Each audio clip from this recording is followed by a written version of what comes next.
Hey guys, it's the Mellowblade 5. So, there's been a recurring trend on this channel that every January I make a countdown that's Pokemon related. So we've covered my favorite Pokemon, and my favorite legendaries. So how about we go to the opposite end of the spectrum and cover my least favorite Pokemon?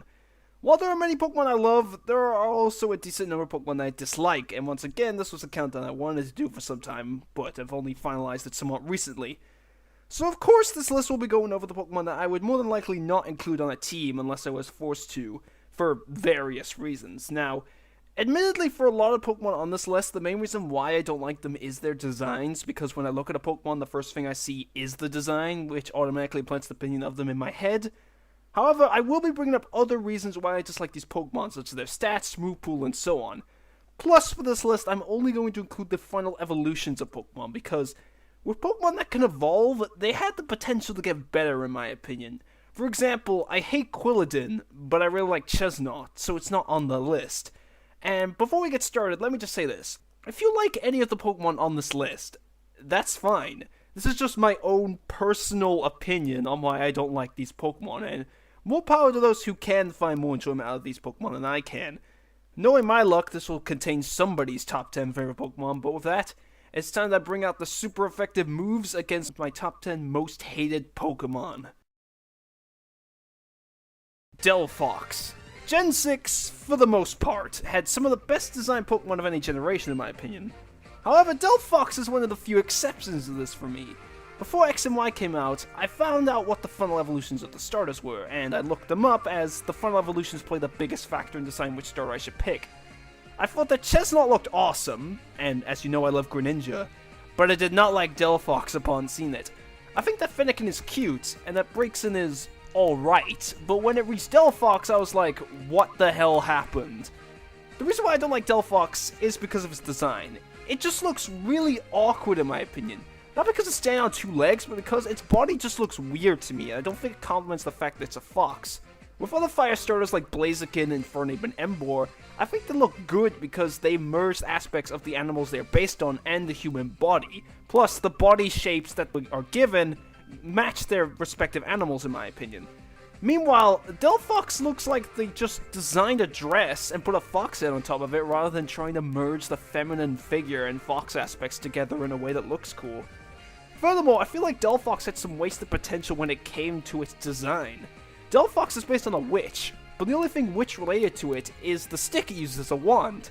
I think that there were a number of ways in which they could give Delphox a more witch-like appearance, such as modeling the fur on its head into something similar to the shape of Miss Magius's hat, or even turning its stick into a broomstick for it to ride on. There is a lot of fan art on the internet for potential final evolutions for Fennekin back when X and Y were first announced, which in my opinion looked better than Delphox. Of course, I wasn't counting on the final evolution looking like this fan art, but still, Delphox felt like a disappointment for me. However, the reason why Delphox is only number 10 on the list is because, in the grand scheme of things, the design is really the only thing I dislike. It has pretty good stats with its high special attacks, special defense, and speed, along with learning a lot of good moves leveling up that complement its stats and type. Plus, its signature move at the time of X and Y's release, Mystical Fire, is a great move as it possesses decent power and always lowers the opponent's special attack. And actually, over time, the design started to grow on me a little bit as I got more used to seeing it, but I still personally think that it looks awkward and that Game Freak could have come up with something better in my honest opinion. Unown. This is actually a case in which the design doesn't have anything to do with why I dislike this Pokemon, although it's not something that I find very interesting. The main reason why Unown is on this list is that it just screams wasted potential for me. Unown is pathetically weak with a base stat total of 336, and its highest stats only being 72. Furthermore, Unown can only learn one move throughout the entire series, being Hidden Power, which is barely going to do any damage due to its shit stats. Any other Psychic-type Pokemon is better than this thing. But what really annoys me about Unown, and why I think it's such wasted potential, is because in both the Pokédex, the anime, and the movies, it is said/shown that Unown are incredibly powerful when together, as they can literally bend reality. But does that happen in the game? Nope. It is so misleading, and I have heard of a number of people on the internet who thought that Unown was going to be an incredibly powerful Pokemon because of the third movie, only to be severely disappointed. And I don't understand why Game Freak hasn't done anything interesting with Unown, because seeing as how Black and White 2 introduced fusions for Kyurem, they could have multiple Unown fused together to become something stronger, and this would make a lot of sense seeing as how it's based on the alphabet. Also, Unown has been heavily implied to be connected to Arceus, which is being reinstated in many fan theories, but when it comes to plots, Unown plays no part. The only time this Pokemon was relevant was for a side quest in Gen 4 where you had to catch every single form, which was easily the most tedious and unrewarding side quest in the entire series. Lastly, to put the cherry on top as to why I hate Unown, according to Game Freak, I've been mispronouncing this Pokemon's name. Apparently, the official pronunciation of its name is Unown. Fuck that. Nobody has ever legitimately pronounced this thing's name like that, and even the anime pronounced it as Unown. It is easily one of my least favorite pronunciations in video game history, and there are a lot of official pronunciations of video games I don't like. Alomomola. Like with Unown, Alomomola just screams wasted potential to me, and is one of the most forgettable Gen 5 Pokemon in my opinion. Now, of course, like everybody thought when Alomomola was first revealed, I thought there was going to be an evolution of Love Disc, a crap Pokemon that definitely deserved an evolution. However, despite the fact that the two of them look so similar, they are completely separate species of Pokemon. I have no clue what was going through Game Freak's head when they decided to make this a separate Pokemon. What's worse is that, you know how I said earlier that Love Disc is a crap Pokemon? Well, Alomomola isn't much better either. It has a really high HP stat, although I couldn't tell before looking up on Bulbapedia, since I swear to God I have taken this thing down in like 1 or 2 hits every time I have faced it. But the rest of its stats are very mediocre. When looking at Alomomola's move pool, I'm guessing that it's supposed to be more of a support Pokemon since it learns a lot of status moves. However, a lot of these moves don't really benefit it, and some can only be used in double battles. Plus, despite having a higher physical attack stat, Alomomola's better, stronger moves that it learns through leveling up are special attacks, which aren't going to do that much damage due to its 40 base special attack. Now, since I've also said that Love Disc is a bad Pokemon in this entry, you're probably wondering why I have Alomomola over it. Well, it's because of Alomomola, I felt that Game Freak could have used the opportunity to make Love Disc better if they made Alomomola an evolution. Plus, there's something about Love Disc's design that I find appealing, while Alomomola just looks ugly to me. Lastly, not only is Alomomola a water type, which is the most common type in the series, but it was also introduced in Gen 5, which gave us more Pokemon than any other generation. So as such, it barely stands out compared to the other Gen 5 water types, which is why I find it to be so forgettable. I don't even recall that many locations or trainers who had this Pokemon on their team. No wonder it was the first Gen 5 Pokemon to appear in the anime, so they could try and make it more memorable. Alolan Persian. Alolan Persian is just straight up ugly, and it really annoys me. When Alolan Meowth was first revealed, I was really interested to see what Alolan Persian would look like, and I had this really cool idea in my head, but upon finding out what it looked like from the Sun and Moon demo data mine, I was severely disappointed. Alolan Persian is really fat for some reason, and as many people have pointed out, it looks like Normal from Garfield. We already had Alolan Raticate as a fat, dark-type Alolan form, so why did we need another? Plus, with Raticate, it being fat makes sense because of the lore around it, but with the transition from Alolan Meowth to Alolan Persian, it doesn't make any sense. Now, I know that Alolan Persian is based on British Shorthairs, which have round heads due to inbreeding, but I think Persian's round head is way too big and exaggerated. It looks like its head should be weighing it down.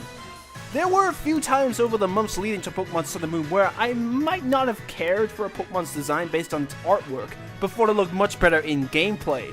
However, with Alolan Persian, it looks just as bad in gameplay as it did in the data mine, in my opinion. It looks so derpy! As for its use in battle, I have no idea what the thought process behind this was. Alolan Persian's normal abilities are Fur Coat and Technician, which are both really good abilities. However, we get to its stats and move pool and things go downhill for me. Alolan Persian's stats are the same as regular Persians, however it has higher special attack than physical attack. But despite that, it only learns 3 special attacks leveling up, and all of them, except for Swift, are over 60 power, meaning that they aren't going to be boosted by Technician. But of course, the main reason why I hate Alolan Persian, other than its design, is the fact that I found it to be so disappointing. My idea for Alolan Persian back when Alolan Meowth was revealed was that it would be some kind of sassy panther-looking Pokemon due to the darker fur and the personality of Alolan Meowth. In fact, I thought that they could have given it the personality of Giovanni's Persian in the anime, where it's very spoiled, which would go in line with Meowth's lore being pampered by royalty. But instead, we got a fat cat. But before moving on to the next entry, there's still one thing I don't understand about Alolan Persian. What's the explanation for it looking like that? Every other Alolan form except for Raichu has given a reason for why they have changed, but not Persian. All it says on the Pokemon website is that... Wait a minute. It is held to be a Pokemon of great beauty? What the fuck?! Bruxish. Continuing on with ugly Generation 7 Pokemon. I mean, just look at it. It has some of the ugliest combination of colors in my opinion. Eyelashes that make it look like a drag queen. And of course, those large lips and teeth. Bruxish is based on the reef triggerfish, which is the state fish of Hawaii, or as it's also known as... I'm not even going to try to pronounce that, but it's also inspired by bruxism, which is an excessive teeth grinding or jaw clenching. Why would you base a Pokemon off of that? That just sounds gross, and the pictures of it, which I'm not going to show to save your dinner, are disgusting. Maybe its shiny looks much better. I spoke too soon. Similarly to Alomomola, Bruxish is a Pokemon that I find so forgettable, which you think wouldn't be possible in a generation similar to the size of Gen 6, but Bruxish defies all odds. Not only did Bruxish easily get overshadowed by other Gen 7 Pokemon in the trailers, but it hardly ever appeared in the ones after its reveal. Furthermore, from my own experience playing Moon, I've only encountered one trainer in the entire game with a Bruxish, and I fight every single trainer in order to get the most experience. Plus, Bruxish only appears in 4 areas of the game where the chance of finding one via surfing is 1%, and only in one of these areas are you required to surf in the first place. As for Bruxish's stats, it has good physical attack and decent speed, but its other stats are lackluster. But for some reason, it doesn't learn that many moves leveling up when compared to a lot of other Pokemon. While a lot of the moves that Bruxish learns through level up are decent, except for Synchro Noise, it easily gets outclassed by a lot of other Gen 7 water types such as Gliscopod, which does the physical attacking job so much better. Even non-physical attacking water types introduced in Sun and Moon like Toxapex do their respective jobs so much better than Bruxish's role as a physical attacker. There are so many more water types out there that could be more beneficial to a team in the long run than Bruxish in my opinion. Which I guess is another reason why I sometimes forget that this thing even exists. I don't even understand where the idea of basing this Pokemon on Bruxism came from during development, wanting it being closer to the... That's all, folks.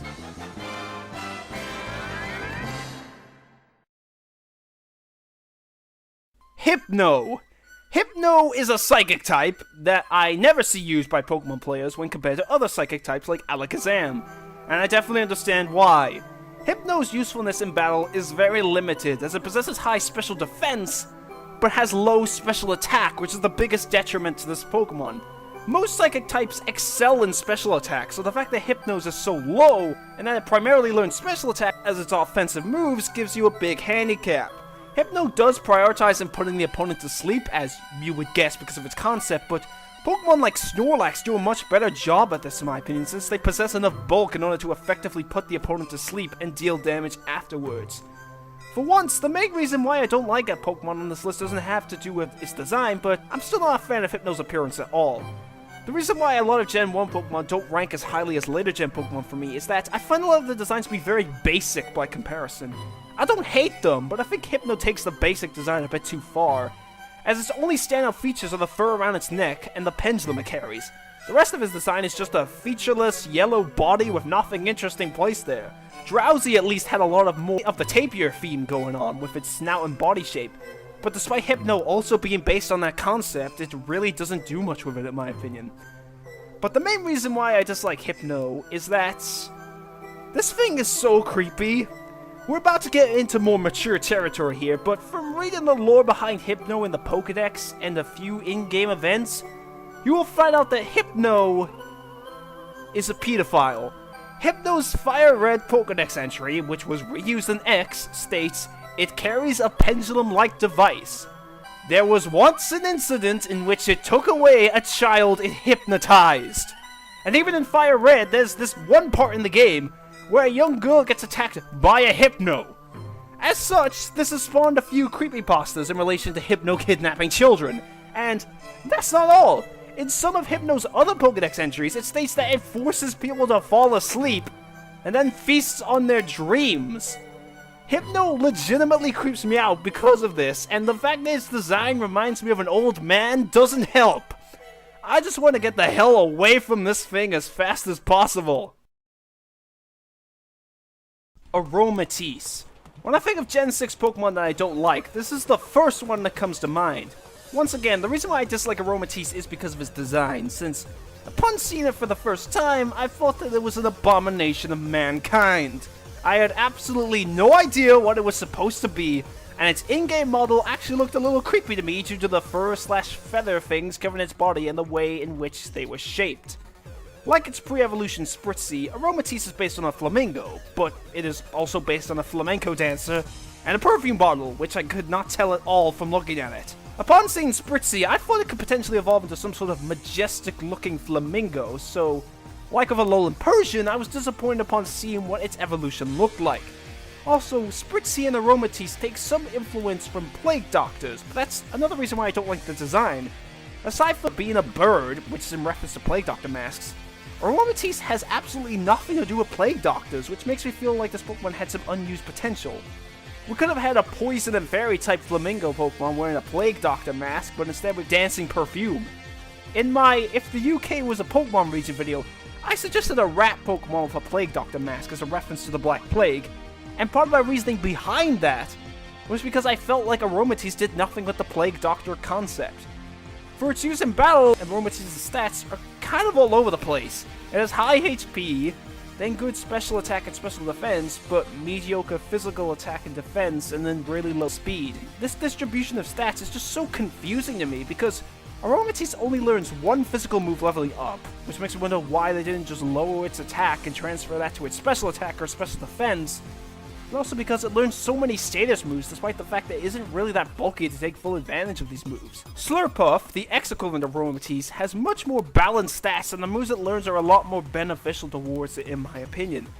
So it just makes me wonder why didn't they do something similar with Aromatisse, or at least just make it a high special attacker or bulky Pokemon. The Elemental Monkeys, Simisage, Simisear, and Simipour. This is a three-way tie, but that's because these Pokemon pretty much go hand in hand, and they all suffer from similar problems for me. Once again, I don't like the designs of these Pokemon, except for maybe Simisage because of the hair, because they just look really lame in my opinion. Some of the features on their bodies, mainly their faces, just don't look right, and in the case of Simisear and Simipour, their hair and faces look really dumb. These three Pokemon are based on the three wise monkeys, See No Evil, Hear No Evil, and Speak No Evil. But the designs have absolutely nothing to do with this concept aside from Simipour having his eyes shut. Their pre-evolutions, Pansage, Pansear, and Panpour, at least had a little bit of the Wise Monkey's influence reflected in their designs, as Pansage's mouth is always open in its Gen 5 sprite. Simisear has its hand next to its ear, and Panpour also has its eyes shut. But it seems like the idea was completely dropped when it came to the evolutions. Couldn't they at least have had Simisage and Simisear covering its mouth and ears respectively? As for Simipour specifically, I have a bit of a grudge against this thing, as I used the Panpour on my team in white, since I chose Snivy as my star and I thought it looked cool. But I didn't know how to evolve it, or even if it would evolve at all, but when I found out what the evolution looked like, I instantly disliked it, but I evolved it anyway just so that I would get better stats since it was already on my team for like the entire game at that point. So I was pretty much stuck with a Pokemon that I dislike. Although, in hindsight, I don't know why I evolved Panpour to get better stats, when all the Elemental Monkey stats are mediocre.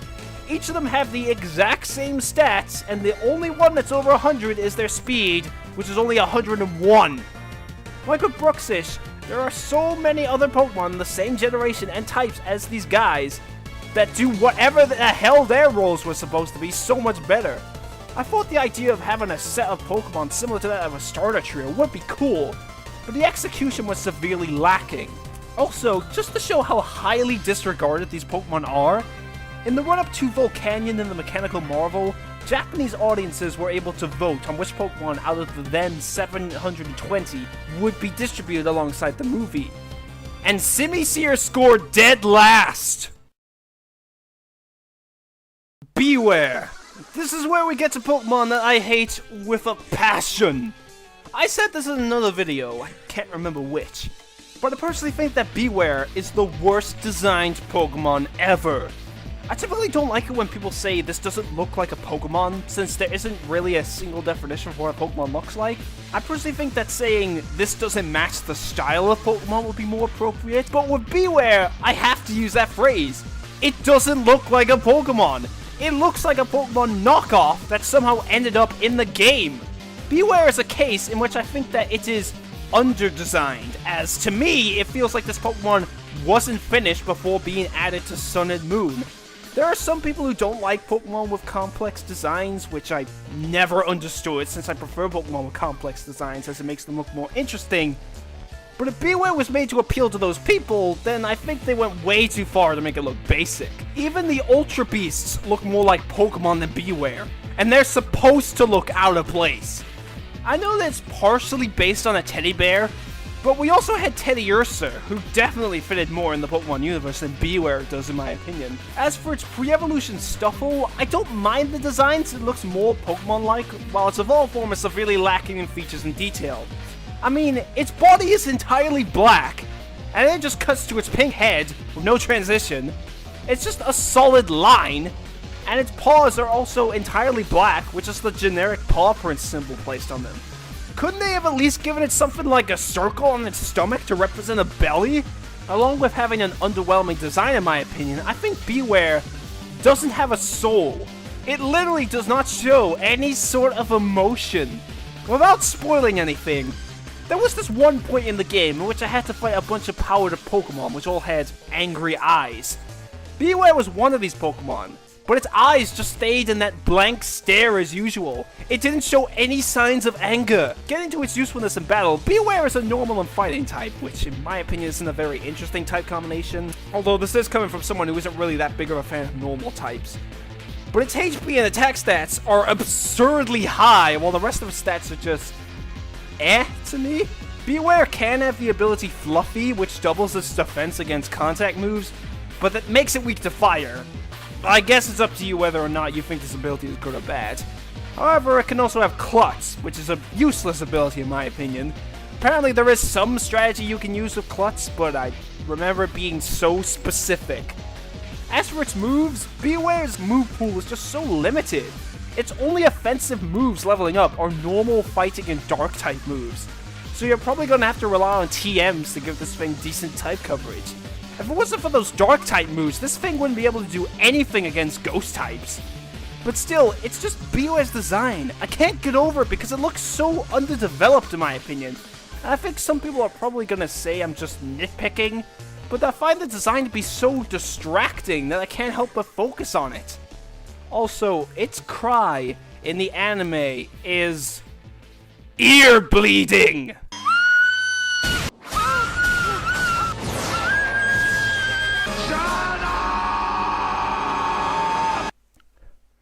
Oh god, not this Pokemon. Just even thinking about this Pokemon pisses me off on so many levels. Now, there are a lot of people that like this Pokemon, and like I said in the intro, more power to you, despite all the incredibly negative things I'm going to say about this Pokemon. Similarly to a lot of the previous entries on this list, a large part of why I dislike this Pokemon is because of its design. But that isn't the only reason. If we were just going off of designs, then Bewear will be number one. But the main reason why I despise this Pokemon is because this is, without a doubt, the most disappointing Pokemon in the entire series for me. Incineroar. God, I hate this thing so much!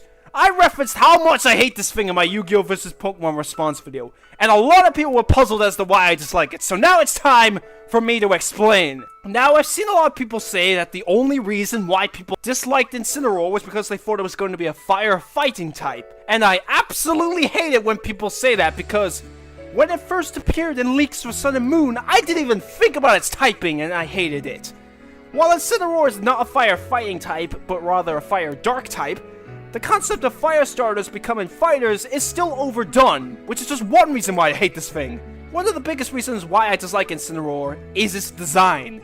It's based on a heel, which is a type of wrestler who plays the villain in stage performances. But its body proportions look so weird and awkward to me. The other fire starters who become fighters are given body shapes that match what animals they're based on, in my opinion. While Incineroar is a cat who's been given an extremely ripped body, and it just doesn't work for me since I think it looks really dumb. You know what this thing looks like to me?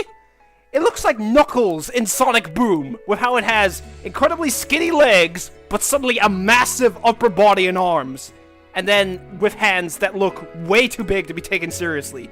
That's like how I drew hands when I was 5 years old. Now, I've also seen some people say that since the other fire starters are bipedal, it makes sense for Incineroar to follow the same route. However, not only is Typhlosion both bipedal and quadrupedal, which ruins this whole argument, but just because they did this before doesn't mean they have to do it for the 7th freaking time.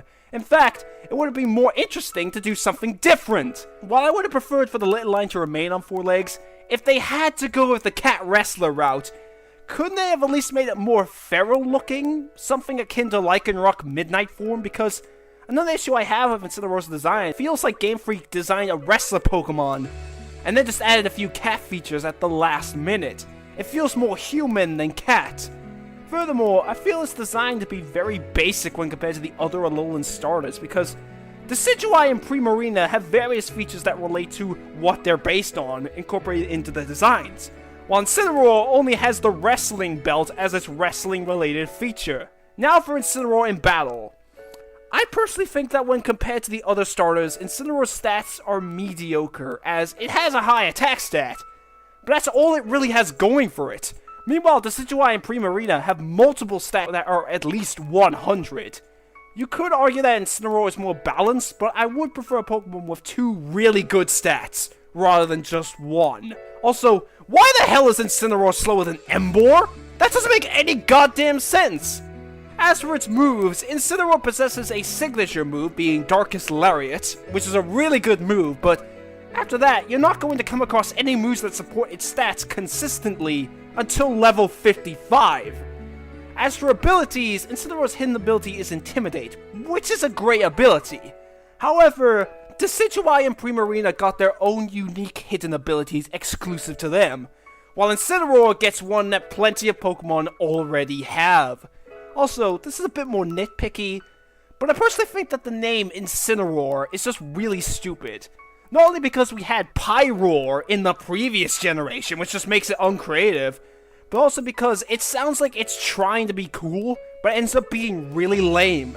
But the main reason why I absolutely hate Incineroar, and why it's the most disappointing Pokemon for me, is because of an anecdote I have regarding the lead up to Sun and Moon. When the starters were first revealed, Litten was the one I liked the most, and when I found out that it would most likely become a tiger when it evolves, I got super hyped, since I've always wanted to see a tiger Pokemon, since it's one of those famous animals that has never been turned into a Pokemon before.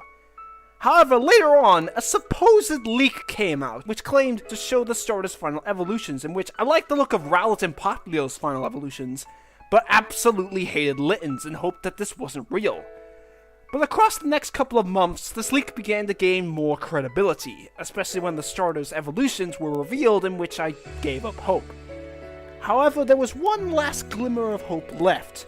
Lycanroc was revealed, in which it had 2 different forms depending on which version you were playing. And since it was stated that Rockruff shared a secret with the starters, which, by the way, we were never told what that secret was, so as such, some people started speculating that the final evolutions of the starters might have different forms as well, and I thought that this was a plausible idea, seeing as how much Sun and Moon changed the traditional formula. I mean, this is the same generation that gave an evolutionary line to legendaries.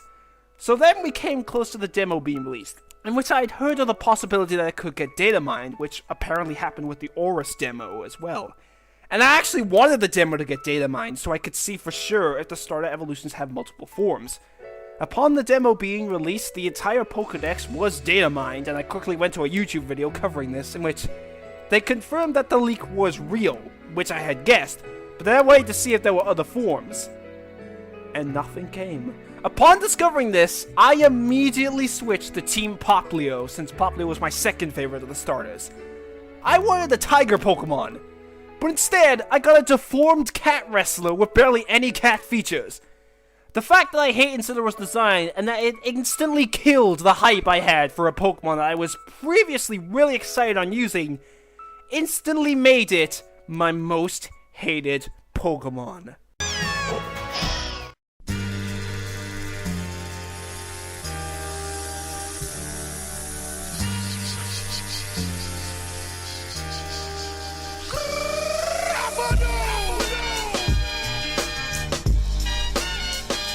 Oh, for the love of God. That's it. It's time I ended this once and for all. Primarina, use Oceanic Operetta.